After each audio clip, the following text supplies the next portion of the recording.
दोस्तों, आज की हमारी ये कहानी एक माँ के स्ट्रगल के ऊपर आधारित है। इस वीडियो को आखिर तक देखने के बाद आप भी यही बोलोगे कि वाकई में माँ वो योद्धा है जिसे पूरी दुनिया भी मिलकर नहीं हरा सकती। ये कहानी एक माँ के हौसले की, उसके भरोसे और उसके अटूट प्यार की। जब पूरा शहर तबाही के आगोश में था, चारों तरफ सिर्फ लूट मार और बेरहमी फैली हुई थी, जहाँ इंसानियत अपना दम तोड़ चुकी थी, तब भी वो माँ अकेली थी। वो कभी डरी नहीं, ना कभी वो टूटी। वो हर खतरे से लड़ी क्योंकि वो सिर्फ एक औरत नहीं थी, वो एक माँ थी और माँ कभी भी हार नहीं मानती। खैर, कहानी की शुरुआत में हम एक औरत को देखते हैं जो कि अभी प्रेग्नेंट है और वो अभी अपने पति से फोन पर बातें कर रही है। इस औरत का नाम होता है कुछ भी नहीं। जी हाँ, मूवी में डायरेक्टर ने जानबूझकर इस औरत को कुछ भी नाम नहीं दिया है ताकि आप किसी भी माँ का नाम जाने बिना उसकी प्रॉब्लम्स को समझ पाएं कि आखिर एक माँ को किस किस तरह की परेशानियों से गुजरना पड़ता है। खैर, इस औरत का नाम हमें डायरेक्टर ने तो नहीं बताया, लेकिन हम इसे वुमेन कहेंगे। वुमेन अभी अपने पति को बता रही है कि वो जल्दी से घर पे आ जाए, लेकिन उसका पति आर अभी लंदन के ट्रैफिक में फंसा हुआ है। दरअसल इस वक्त पूरे शहर में भयंकर बारिश हो रही है और ये आज नहीं बल्कि लगातार कई दिन से हो रही है, जिसकी वजह से पूरे शहर में पानी भर गया है और जगह जगह पर रोड खराब होने की वजह से बहुत ज्यादा ट्रैफिक लग गया है। और उसे बताता है कि वो चिंता ना करे, वो बहुत ही जल्द उसके पास होगा।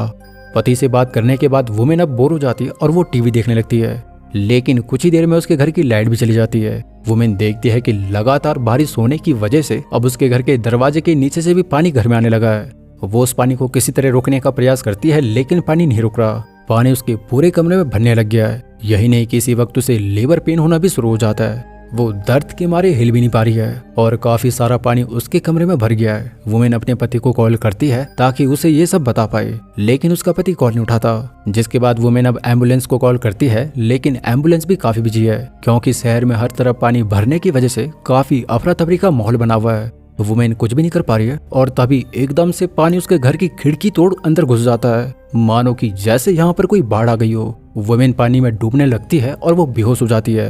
बाद में जब उसकी आंख खुलती है तो वो खुद को हॉस्पिटल बेड पे पाती है। उसने अभी एक बच्चे को भी जन्म दे दिया है और उसका पति आर भी उसके पास ही बैठा हुआ है। दरअसल आर ही सही समय पर उसे हॉस्पिटल लेकर आया था। आर काफी ज्यादा खुश है क्योंकि वह भी एक बाप बन चुका है और वुमेन भी काफी खुश है क्योंकि वो भी मरते मरते बची है और वो भी अब एक माँ बन गई है। ये दोनों आपस में बातें कर ही रहे हैं कि तभी यहाँ पर एक अनाउंसमेंट होता है कि हॉस्पिटल में पेशेंट्स की संख्या अब काफी ज्यादा हो रही है, जिसकी वजह से अब वुमेन को जल्दी से डिस्चार्ज करना पड़ेगा। पूरे शहर में पानी भरने की वजह से कई लोग मारे जा रहे हैं, तो वहीं कई सारे लोग जख्मी हुए पड़े हैं। डॉक्टर वुमेन को बताता है कि वो जल्दी से बच्चे का नाम सोच ले, जिसके बाद वो सर्टिफिकेट बनाकर उसे डिस्चार्ज कर देंगे। वुमेन भी अब घर जाना चाहती है, लेकिन उसकी इस बात पर आर बिल्कुल साइलेंट बैठा हुआ है। वुमेन के पूछने पर वो उसे बताता है कि अब उनका घर बाढ़ में पूरी तरह तबाह हो चुका है, तो अब वो घर पे वापस नहीं जा सकते। ये सुन के वुमेन परेशान हो जाती है कि वो डिस्चार्ज होने के बाद अब कहाँ जाएंगे, जिस पर आर वुमेन को बताता है कि वो इस बात की चिंता न करे, यहाँ पर रहना काफी खतरनाक हो सकता है क्योंकि बाहर काफी ज्यादा भगदड़ हो रही है। तो वो उसे अपने गाँव लेकर चलेगा क्योंकि उसने पता किया है कि वहाँ पर उतनी बारिश नहीं हुई है और न ही वहाँ पर कोई भगदड़ होगी। ये दोनों अपने बेटे का नाम जैन रखते हैं और जिसके बाद ये हॉस्पिटल से गांव की तरफ निकल जाते हैं, लेकिन रास्ते में ये देखते हैं कि गांव की रोड पर भी काफी खतरनाक ट्रैफिक लगा हुआ है क्योंकि सारे लोग शहर से गांव की तरफ भाग रहे थे।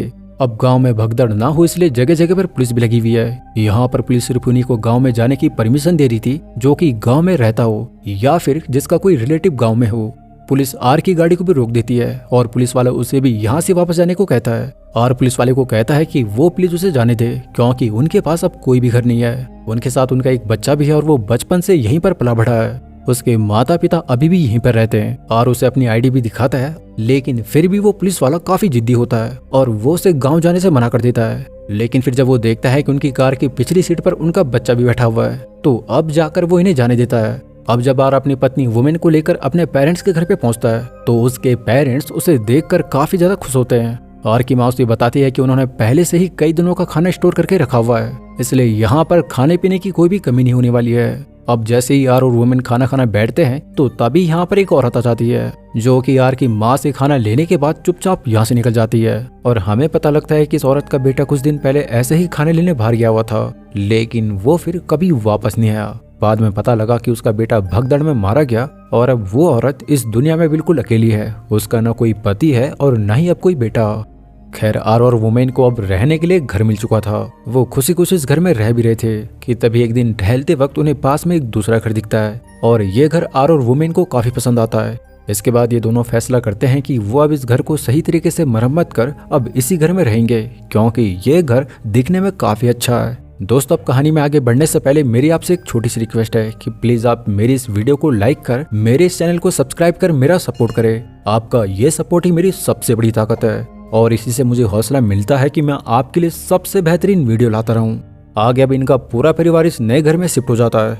अब तक सब लोग काफी खुश थे, क्योंकि खाने के लिए इनके पास खाना था और पीने के लिए पानी था। लेकिन जैसे जैसे वक्त बीतता है अब धीरे धीरे सिचुएशन बदलने लगती है। इनके पास जो भी खाना स्टोर था वो अब धीरे धीरे कम हो रहा है और अभी के वक्त इनके पास बहुत ही कम खाना बचा हुआ है।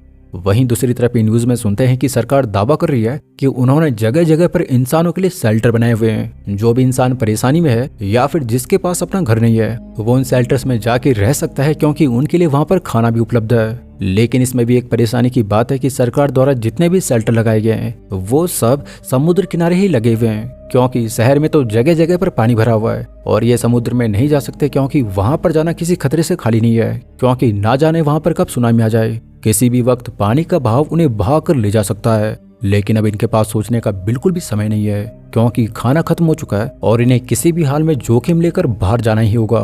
आर के माता पिता के लिए वो दोनों मेहमान हैं, तो फिर वो उन्हें बाहर नहीं भेज सकते थे। इसलिए अब आर के माता पिता ही डिसाइड करते हैं कि वो खुद जोखिम लेकर बाहर से खाना लेकर आएंगे, जिस पर वुमेन भी मान जाती है। लेकिन आर उसे बताता है कि वो अपने माँ बाप को इस तरह से अकेले बाहर नहीं भेज सकता। बाहर काफी भगदड़ मची हुई है और बाहर जाने में काफी खतरा है, तो वो भी उनके साथ बाहर जाएगा। लेकिन वो चिंता ना करे, वो किसी भी तरह जल्दी वापस आएगा। वुमेन उसे रोकना चाहती है लेकिन वो उसे रोक नहीं पाती। वो तीनों खाने की तलाश में निकल पड़ते हैं, तो वहीं इधर अब वुमेन अपने बेबी के साथ बिल्कुल घर पे अकेली है। काफी वक्त बीतने के बाद भी आर अपने घर पे वापस नहीं आता। वुमेन को अब काफी चिंता होने लगती है और उसके मन में उल्टे उल्टे ख्याल भी पनपने लगते हैं। साथ ही उसका बच्चा भूख की वजह से रो रहा है, लेकिन वो उसे बिल्कुल भी चुप नहीं करा पा रही है। एक तो उसे बच्चे को शांत करना नहीं आता और ऊपर से बच्चे के लिए उसके पास कुछ भी खाना नहीं था। अब इसके बाद रात हो जाती है, लेकिन अब तक घर में कोई भी वापस नहीं आया कि तभी इसी पर उसके दरवाजे पर कोई नॉक करता है और ये सुन के वुमेन घबरा जाती है। लेकिन तभी बाहर से एक आवाज आती है कि वो डरे नहीं, वो सिर्फ खाना खाकर यहाँ से निकल जाएंगे। वुमेन पहले तो दरवाजा नहीं खोलती, लेकिन फिर जब वो हिम्मत करती है तो वो दरवाजा खोल देती है। बाहर एक आदमी के साथ उसका एक छोटा बेटा होता है जो कि बहुत भूखे लग रहे हैं। वुमेन के पास जो भी थोड़ा सा बचा हुआ खाना है वो उन्हें दे देती है, इस उम्मीद में कि उसका पति खाना लेकर फिर से आ जाएगा। दरअसल शहर के हालात इतने बुरे हो चुके हैं कि हर तरफ पानी भरा हुआ है। जो भी कुछ खाने पीने का सामान था वो सब पानी में खराब हो गया है। शहर के लोग अब गांव में शिफ्ट हो चुके हैं और अब गांव में भी खाने की बहुत कमी हो रही है। वो दोनों अजनबी खाना खाते हैं और बिना एक भी शब्द बोले यहाँ से चुपचाप निकल जाते हैं। वुमेन अभी भी अपने परिवार के इंतजार में है कि तभी उसे गाड़ी की आवाज सुनाई पड़ती है। वो खुश होकर भागकर गाड़ी के पास आती है, तो तभी एकदम से उसके चेहरे पे मातम छा जाता है, क्योंकि वो देखती है कि आर का चेहरा खून से लथपथ पड़ा हुआ है। जब कई बार पूछने पर भी आर उसे कुछ नहीं बताता, तो फिर वो खुद ही गाड़ी के पास आती है और देखती है कि उसके फादर इन लॉ का चेहरा भी खून से लथपथ है। वो गाड़ी में अंदर देखती है तो अब वो सारा माजरा समझ जाती है। दरअसल माँ उनके साथ वापस नहीं आई।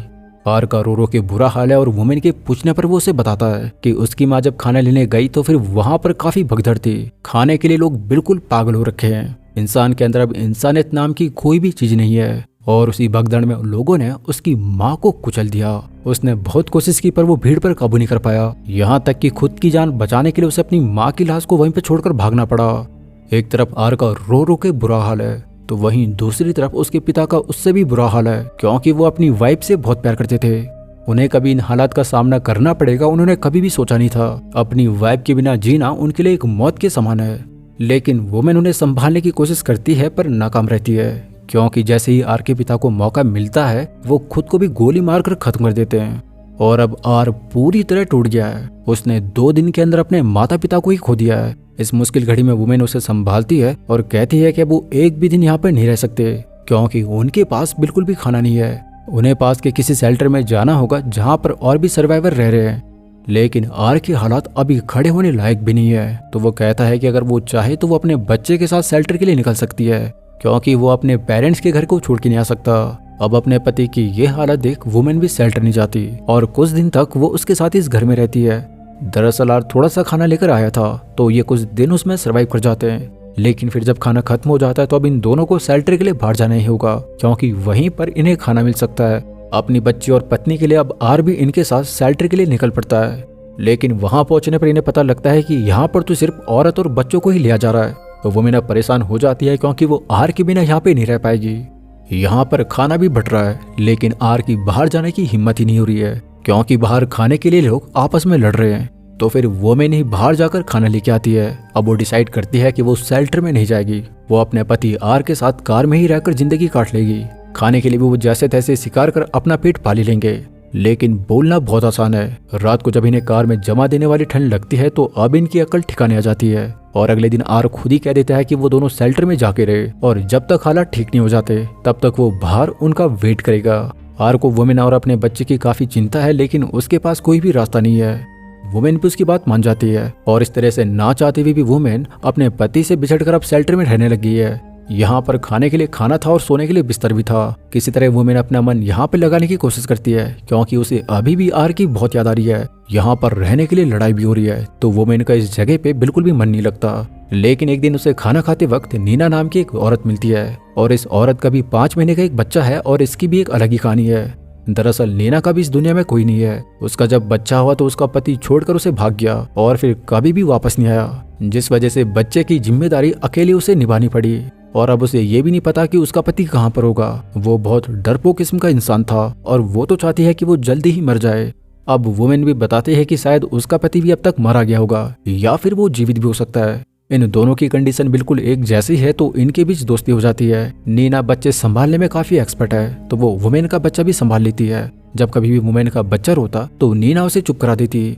नीना वुमेन को बताती है कि अब तक वो जितने भी शेल्टर से होकर आई है उनमें से ये शेल्टर काफी अच्छा है। यहाँ पर भले ही लड़ाई होती है लेकिन खाना भरपेट मिल जाता है। लेकिन शायद हमेशा ऐसा ना रहे क्योंकि दूसरे शेल्टर के लोग अक्सर खाने की तलाश में और शेल्टर्स पर भी अटैक करते हैं जिसमें जान का भी खतरा रहता है। तो शायद वो यहाँ पर ज्यादा दिन तक सरवाइव नहीं कर पाएंगे। नीना उसे बताती है कि उसके एक दोस्त है जो कि बहुत अमीर है, उसके पास खुद का एक आइलैंड भी है और अगर वो किसी तरह उस आइलैंड तक पहुंच गई तो फिर उसे इस नर्क जैसी जिंदगी से हमेशा के लिए छुटकारा मिल जाएगा। नीना वुमेन को भी उसके साथ आइलैंड पे चलने को बोलती है, लेकिन वुमेन के हालात थोड़े खराब हैं। उसका पति बाहर उसका वेट कर रहा है और उसे अपने पति का कुछ भी अता पता नहीं है कि वो जिंदा है या फिर वो मर गया। वो हर वक्त अपने पति को ही हेलुसिनेट करने लगती है। सब कुछ यहाँ पे ठीक ही था कि तभी एक दिन कुछ भारी लोग यहाँ पर हमला कर देते हैं और इनका सारा खाने पीने का सामान लूटने लगते हैं। साथ ही वो इस शेल्टर के लोगों को मारना भी शुरू कर देते हैं, जिस वजह से यहाँ पे शेल्टर के लोगों को जान बचाकर भागना पड़ता है। नीना और वुमेन भी बच्चे को हाथ में लेकर भाग रहे हैं कि तभी वो एक आदमी से लिफ्ट लेते हैं जो कि इनके प्रति काफी रूड होता है और वो इन्हें बीच रास्ते में ही छोड़ देता है। वुमेन अब काफी ज्यादा डिप्रेस्ड है क्योंकि उसका पति जब उस शेल्टर में वापस आएगा तो उसे वो वहां पर नहीं मिलेंगे। वो परेशान हो जाएगा और फिर ना जाने उसका पति उसे कहां कहां ढूंढते फिरेगा। लेकिन नीना उसे समझाती है कि वो इतने आगे की ना सोचे, उसके पास अभी एक बच्चा है और अभी उसे यही सोचना चाहिए कि कैसे वो दोनों एक सुरक्षित जगह पे पहुंचे, क्योंकि अब के वक्त कोई भी जगह सेफ नहीं है। जगह जगह पे लुटेरे बैठे हुए हैं, लोगों के अंदर से इंसानियत खत्म हो गई है और उन्हें अपनी लाइफ का भी कुछ भी अता पता नहीं है। अब तो उनके पास खाने के लिए खाना भी नहीं है, ऊपर से वो जंगल के बीच फंसे हुए हैं, तो अभी उन्हें अपने और अपने बच्चे के लिए ही सोचना चाहिए। सुनसान जंगल में ये चुपचाप दबे पैर आगे बढ़ रहे थे, ना जाने कब कोई लुटेरा इन पे हमला कर दे। रात होने वाली है लेकिन दूर दूर तक इन्हें इंसान का कोई भी नामो निशान नहीं मिलता। ये आगे बढ़ ही रहे थे कि तभी सनसनाती हवा में इन्हें एक हल्की सी आवाज सुनाई पड़ जाती है और देखने पे इन्हें दूर खड़ा एक आदमी नजर आता है। वो आदमी भी सफर करते करते ही रास्ते में यहीं पर रुक गया था।